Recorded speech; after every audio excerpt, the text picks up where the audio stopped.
అందరికీ నమస్కారం అండి. నేను మీ పల్లెటూరు వ్లాగ్స్. ఇవాళ వచ్చేసి నువ్వుల లడ్డు చేస్తున్నానండి. అయితే దీనికి కావాల్సిన పదార్థాలు నువ్వులు ద్వారగా వేయించుకొని పెట్టుకోవాలండి. నువ్వులకి సరిపడా బెల్లం, అలాగే యాలకులు, నెయ్యి మీకు ఇష్టమైతే వేసుకోవచ్చు, లేకపోతే లేదు. నేనైతే వేస్తున్నానండి.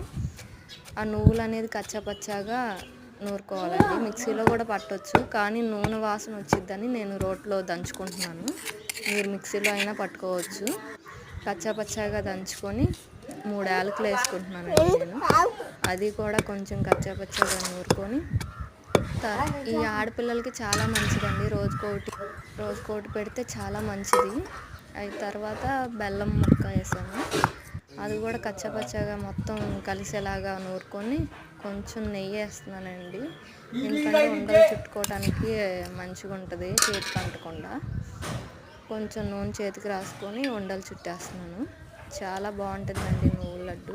పీరియడ్స్ ఎవరికన్నా రాకపోయినా వాళ్ళకి చాలా మంచిది. నువ్వుల లడ్డు తింటే చాలా మంచిది. చూసారా, నువ్వుల లడ్డు చుట్టాను. ఎంత బాగుంటుందో అండి. కానీ కొంచెం నాకు తీపి ఎక్కువైంది. కానీ మా ఇంట్లో వాళ్ళు తీపి ఎక్కువే తింటారు. మా బాబు అప్పటికే ఒకటి